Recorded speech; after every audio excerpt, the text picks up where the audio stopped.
Assalamualaikum warahmatullahi wabarakatuh. Saya Kurata Aini dari kumpulan 8 ingin membentangkan tentang alam kematian menurut agama Mesir Kuba. Dalam bahagian pengenalan, yang pertama ialah masyarakat Mesir Purba mempunyai budaya beragam dan sangat percaya pada akhirat. Oleh itu, mereka ingin memastikan kehidupan mereka sentiasa damai dan bahagia. Seterusnya, kepercayaan orang Mesir Purba dipercaya bahawa alam semesta terdiri kepada 3 jenis makhluk. Yang pertama adalah dewa yang hidup dan yang mati.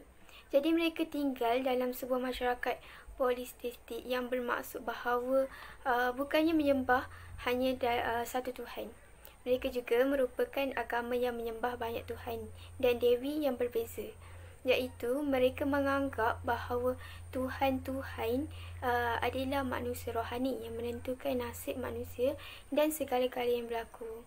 Hal ini kerana setiap Tuhan tu dia mempunyai keistimewaan dalam aspek ciri-ciri dan memainkan peranan tertentu dalam masyarakat.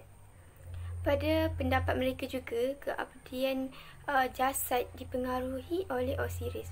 Osiris ni dia adalah orang yang pertama diabdikan jasadnya dengan mami. Jadi dia di antara dewa yang dianggap sebagai dewa Nil dan merupakan simbol kematian.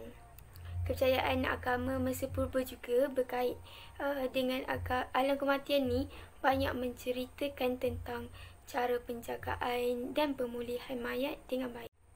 Seterusnya, saya akan menerangkan tentang konsep alam kematian Mesir Purba. Yang pertama adalah sesuatu konteks negatif bagi si mati kerana perjalanan ke suatu tempat yang dikenali sebagai netherworld yang berbahaya yang perlu dielakkan, atau ia merupakan gambaran kiasan mengenai keadaan awal. Jadi oleh itu ritual kebangkitan beragam perlu dilakukan oleh pemujaan dalam penyatuan semula badan dan untuk mengelakkan sesuatu buruk terjadi kepada si mati. Maka secara umumnya mereka menekankan konsep kematian dengan penjagaan dan perhatian kepada orang mati. Selain itu, kematian memainkan peranan yang amat penting dalam kehidupan mereka melalui 2 kaedah. Yang pertama adalah kematian sebagai sumber motivasi untuk pelbagai usaha budaya. Yang kedua, sebagai sesuatu yang memberi kesan negatif dalam kehidupan masyarakat, terutamanya melalui pembubaran dalam aspek hubungan sosial. Setiap agama berbeza dari segi ritual kematian. Bagi agama Mesir Purba, proses pengebumian ni merangkumi kepada 4 peringkat utama. Yang pertama adalah menyeberangi Sungai Nil dari kota tempat tinggal di tebing sungai ke nekropolis di tebing barat, iaitu dikaitkan dengan kapal ataupun feri besar yang membawa kepada keranda yang digunakan oleh si mati di akhirat untuk melakukan peralihan dari alam kematian ke Elysium. Oleh itu, mereka menyatakan penyeberangan ke nekropolis ni adalah sebagai jalan yang membawa keselamatan dari kematian dan untuk mencapai keabdian. Yang kedua adalah ritual perbalseman, iaitu merupakan pemeliharaan mayat bagi si mati supaya mereka dapat berpeluang untuk diterima ke akhirat. Ritual perbalseman mesti memakan masa selama 70 hari. Pada fasa awal, tubuh orang mati ni tidak dipotong, tetapi untuk menyucikan mayat tersebut dan dirawat. Antara prosesnya adalah otak dikeluarkan melalui hidung, lepas tu semua organ dalaman dikeluarkan. Namun hanya jantung yang dibungkus dan diletakkan kembali. Organ-organ lain seperti jantung akan diletakkan di dalam satu balang kanopi atau pasu yang penutup berbentuk kepala binatang atau manusia. Kemudian tisu lembut dan cair yang tersisa dilarutkan dengan larutan natron dan resin serta dipam keluar dari badan melalui tubuh. Maka fasa pertama ini sesuailah dengan dinamakan sebagai fasa penyucian. Hal ini kerana orang Mesir dia mempercayai bahawa tujuan dikeluarkan segala perkara busuk, iaitu sesuatu yang membinasakan badan tu, supaya tubuh tersebut dapat mencapai bentuk kekal. Seterusnya adalah upacara perarakan ke makam, iaitu dengan cara almarhum dibawa dari badan pembasiman ke kubur di sebuah perarakan khusus. Kereta luncur yang membawa sarkofagus ditarik oleh lembu, ditemani oleh kuil berisi balang kanopi dan tekanu misteri, dan perarakan itu dilakukan 3 kali, disertai dengan lagu lama yang juga dinyanyikan semasa proses para dewa. Yang terakhir adalah ritual pembukaan mulut. Ia dilakukan dengan mumia tu didirikan di depan kubur. Ia merupakan ritual untuk menghidupkan patung kubur itu, dan kemudian berkembang menjadi ritual penyucian yang dilakukan pada semua benda suci. Ia merupakan satu bentuk kebangkitan berlaku di pengkebumian yang merangkumi ritual transformasi, iaitu upacara pembukaan mulut yang berusaha untuk menghidupkan kembali fungsi badan. Dengan ini, tujuan pembukaan mulut tu untuk membenarkan si mati untuk bercakap dengan init besar di House of Bangsawan yang berada di Heliopolis, dan ia memberi kemampuan bagi semati tu secara lisan mempertahankan dirinya pada penghakiman mati dan mencapai kebenaran. Saya teruskan dengan menerangkan tentang amalan berkabung menurut agama Mesir Purba. Di Kerajaan Baru Mesir, amalan persembahan ini sebahagian besarnya dilakukan oleh para wanita secara khususnya, dan ia boleh menjadi keturunan. Secara umumnya, wanita dihubungkan dengan bidang kehidupan, kematian dan pengebumian untuk mengatasi aspek budaya amalan berkabung. Selain itu, dalam beberapa adegan kubur Kerajaan Baru mengenai amalan berkabung, wanita memakai sehelai kain biru yang diikat di atas kepala mereka. Hal ini adalah untuk menandakan anggota dalam rumahnya ada yang telah meninggal dunia. Ada juga yang menyatakan satu vignette dari Papyrus of Ani menunjukkan isteri yang bersedih melutut di sebelah kerandanya dengan memakai pakaian linen gelap. Perkara ini menunjukkan keadaan orang yang berkabung ni dikatakan merupakan persamaan dengan keadaan mayat di fasa peralihan. Terdapat juga amalan lain yang lebih tenang berlaku, seperti menggaru wajah, menumpuk debu atau tanah di kepala, dan memakaikan rambut dan pakaian.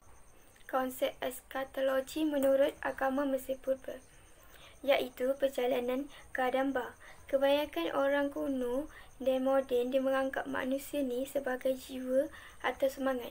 Mereka mempunyai pepatah, seseorang hidup jika yang lain membimbingnya sehingga hidup.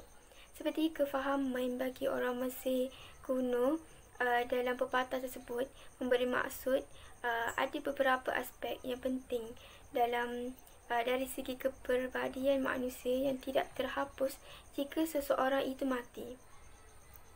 Bagi mereka, awal ia adalah gabungan dari pelbagai aspek yang disebut sebagai keperu atau cara hidup. Oleh itu, setiap orang mempunyai aspek semangat yang disebut sebagai ka dan ba. Yang pertama ialah ka. Ka, dia sering dikaitkan dengan kekuatan hidup. Ia diturunkan dari ibu bapa ke anak turun-temurun, tetapi ianya juga bersifat peribadi bagi setiap individu yang sering digambarkan dalam seni sebagai salinan tempat pemiliknya. Setelah mati, ka tetap berada di makam, dan di mana ia ni akan disiram oleh persembahan makanan. Sebenarnya semasa kubur dibina, banyak persembahan dilukis di dinding untuk memastikan bahawa ka mempunyai bekalan makanan yang berterusan. Terdapat juga bilik khas di makam tempat ka disembah kerana bagi mereka adalah bahagian ketuhanan yang telah dikurniakan kepada manusia ketika manusia diciptakan. Yang kedua adalah ba. Ba adalah yang paling hampir ketara dengan pengertian moden jiwa yang mewakili kepribadian. Ia tetap bersama dengan pemiliknya selama hidup, tetapi setelah mati ia memperoleh kepentingan khusus, iaitu memiliki kemampuan untuk bergerak bebas dan terpisah bebas dari badannya. Oleh itu, ba boleh meninggalkan kubur pada siang hari. Kemudian, hari perhitungan ma'ad.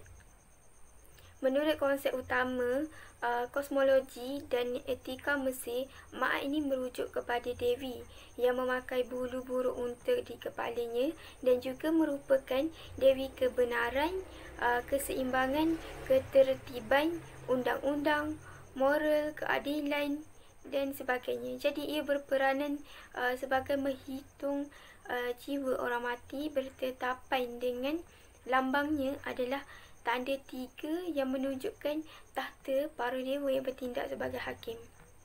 Konsep hari perhitungan bagi Mesir Purba ni berbeza dengan agama lain, iaitu hari perhitungan yang diadakan secara umum di hadapan semua makhluk.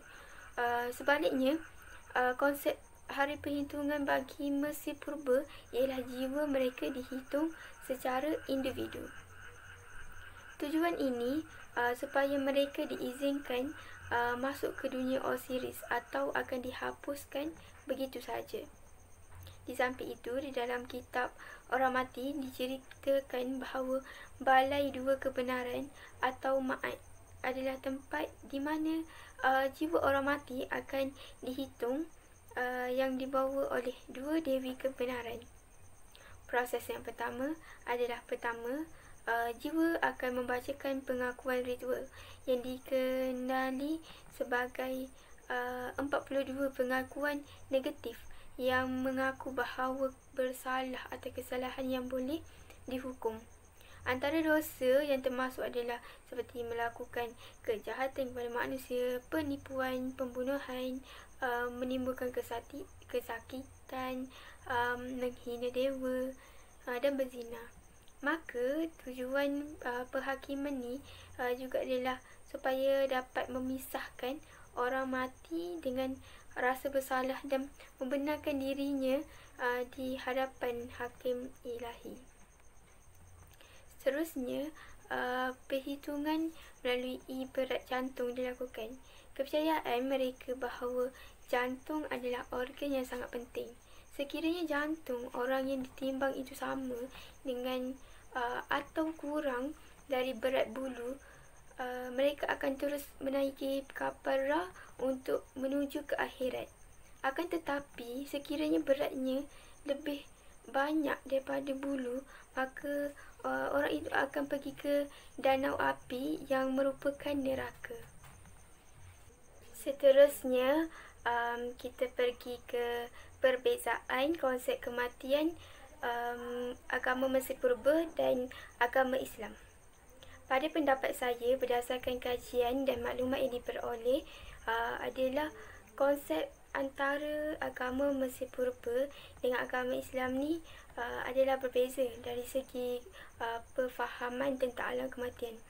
Bagi agama Mesir Purba, konsep kematian adalah pemisahan antara dua mati dan sesuatu tempat yang berbahaya, iaitu netherworld yang penyatuan semula badan dalam keadaan yang baik. Perkara ini dapat dicapai bergantung kepada amalan ritual yang dilakukan oleh orang yang masih hidup. Dengan ini, si mati akan memperolehi kebahagiaan dan meneruskan perjalanannya. Namun, menurut agama Islam, mengenai alam kematian pula ialah satu tahap kehidupan yang seterusnya selepas kehidupan di dunia. Agama Islam amat mementingkan konsep pemikiran tentang kematian yang mengutamakan hikmah mengingati kematian adalah dapat mengubah kehidupan dan tingkah laku seseorang itu ke arah yang lebih baik. Kemudian tentang perbezaan ritual kematian agama Mesir Purba dengan agama Islam. Ini juga dapat disimpulkan juga bahawa amalan ritual bagi agama Mesir Purba dengan agama Islam jelas perbezaannya kerana berdasarkan tujuan ritual dalam agama masing-masing. Seperti yang dinyatakan dalam agama Mesir Purba, tujuan upacara pengebumian dilakukan adalah supaya dapat membantu si mati dalam meneruskan perjalanan di alam kematian. Maka proses ritual pengebumian tertumpu pada upacara memohon daripada dewa. Antaranya upacara menyeberangi Sungai Nil dari kota tempat tinggal di tebing sungai ke Necropolis di tebing barat, perarakan dari balai perbasiman ke makam dan upacara di hadapan kubur. Hal ini adalah untuk memastikan kekekalan jiwa mereka setelah kematian. Malahan, ia berbeza dengan tujuan ritual pengebumian dari sudut agama Islam yang menumpukan kepada dua tujuan upacara pengebumian dilakukan, iaitu yang pertama untuk menyediakan proses yang terancang untuk si mati, dan yang kedua adalah untuk membantu keluarga si mati supaya selesa dengan memberi sokongan yang sepatutnya. Proses ritual pengebumian dalam Islam adalah dengan mengikut aturan langkah-langkah. Kesimpulannya, agama Mesir Purba menggunakan sistem yang kompleks dari segi kepercayaan dan ritual. Ini berdasarkan pada interaksi orang Mesir dengan orang dewa yang wujud.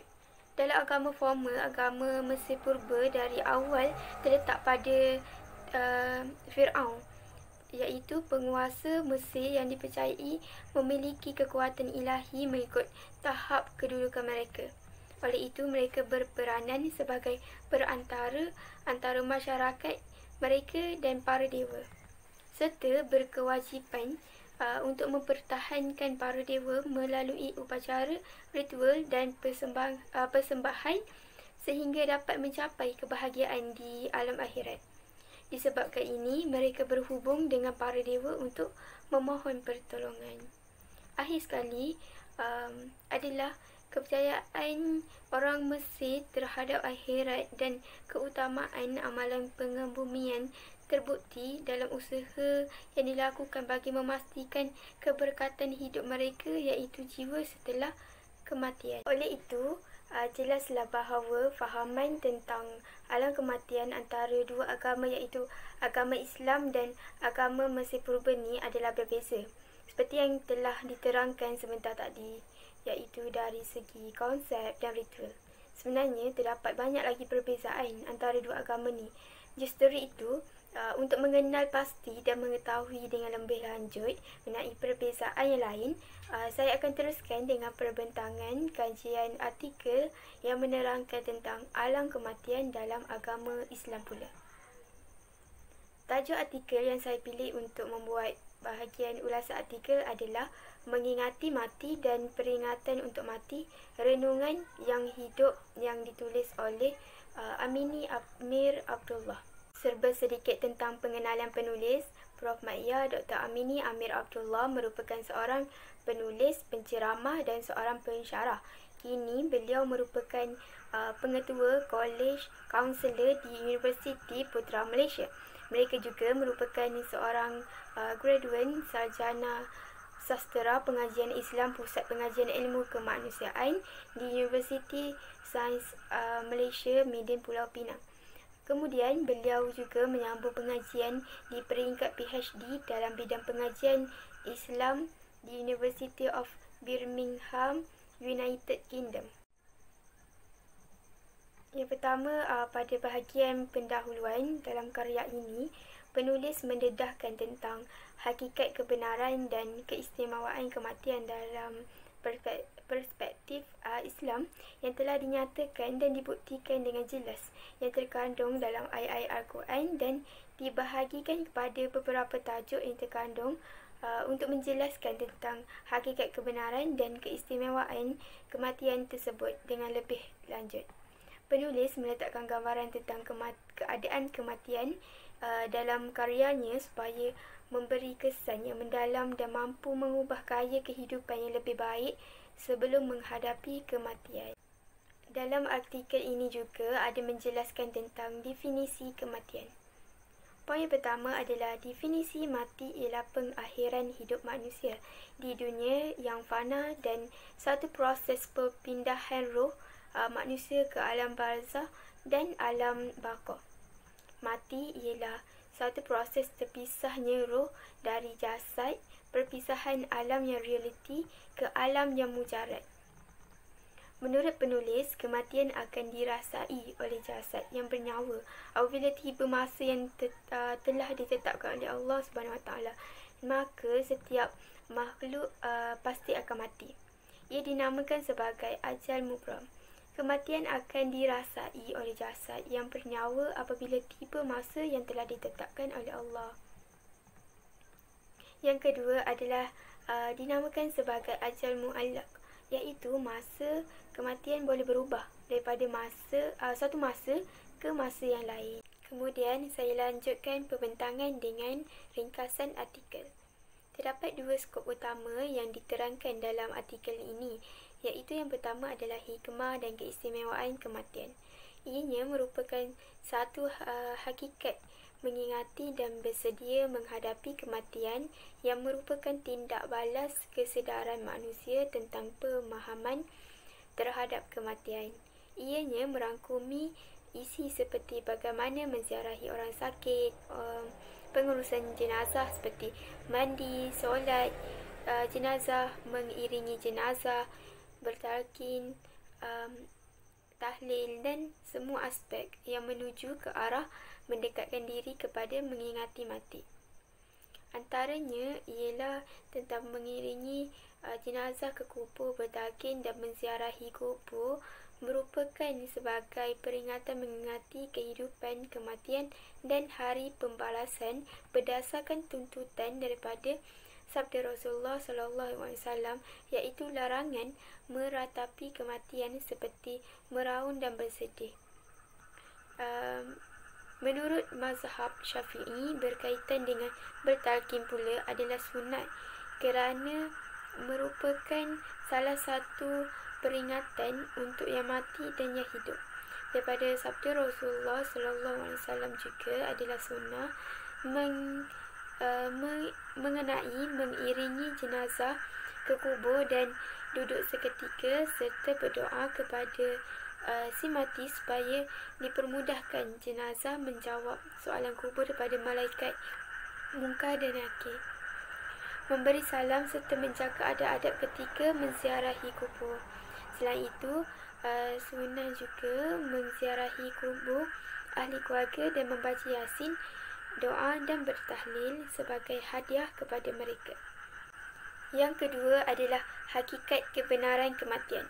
Antaranya, keadaan kematian bagi orang beriman dan orang musyrik yang mengemukakan penceritaan berdasarkan dalil ayat Al-Quran yang berkaitan dengannya, dan seterusnya.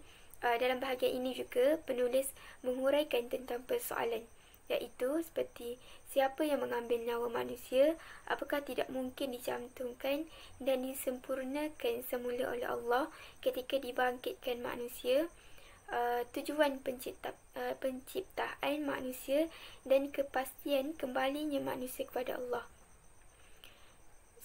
Antara isu yang dibahaskan adalah dalam persoalan tentang tujuan penciptaan manusia dan kepastian kembalinya manusia kepada Allah, iaitu penulis berpendapat bahawa manusia diciptakan demi untuk beribadah kepada Allah dan manusia akan dikembalikan kepada Allah. Berdasarkan dalam ayat surah Al-Mu'minun 115, mafhumnya Allah telah menegaskan dalam ayat ini bahawa insan janganlah lupa bahawa mereka diciptakan Allah dari tiada kepada ada, dan insan perlu sedar dengan bekalan amalan soleh. Mereka akan bertemu kembali dengan Allah untuk dihitung segala amalan mereka. Kemudian dalam surah ini, dalam surah lain iaitu dalam surah Al-Ankabut ayat 56 dan 57. Dalam ayat ini Allah memperingatkan tentang memperingatkan kepada orang-orang yang beriman bahawa sesungguhnya bumi Allah ini adalah luas untuk insan bebas beribadah dan insan mestilah mengikhlaskan diri melakukan ibadah kepada Allah. Dalam artikel ini, berbagai isu yang menarik telah dikemukakan oleh penulis mengikut bab. Antara isu yang menarik bagi pendapat saya ialah bab berkenaan dengan kematian dan kesabaran,